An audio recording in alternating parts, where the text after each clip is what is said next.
Hello everyone and welcome to this video. Today we'll do a comparison between Anytype and Obsidian and Notion. So guys, let's get started to know about the features and the pricing.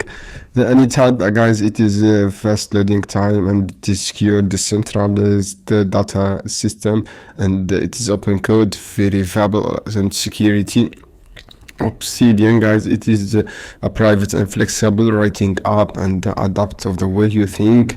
And this is the dashboard, guys. As you can see here of Obsidian, you have a lot of option here, guys. You can access to the quickly offline, no one else can read them, and you have a lot of plugin and option.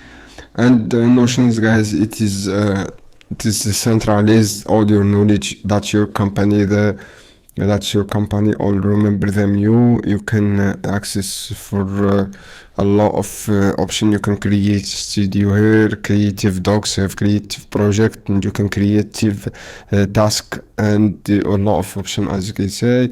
And you can over this so guys, the pricing here, as you can see here, if I check, scroll down, you have a local device encryption. Only you have two encryption keys, and you offline account. You can create you can control your keys and your data. The server gets keeper, and you can peer-to-pay, and you can sync on local network. And this is the Anytype, guys. Obsidian, free for personal use. You can use for some features for free. You can create connection between your notes and like anything and everything, idea, place, books. The pricing, guys, Obsidian, it is the commercial use, $50 per year. And for the Notion, you have a lot of products here. You can check this product.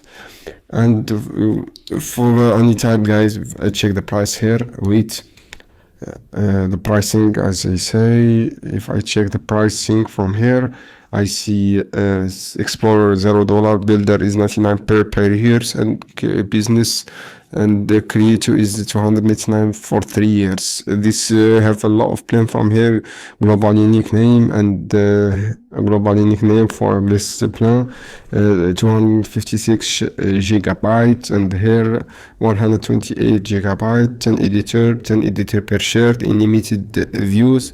And this is all features, guys, for all app features, and no account sim required, and then plugin and API, community support here, proprietary support. So guys, I hope this video helpful for you. Then don't forget subscribe and like and share this video for more content.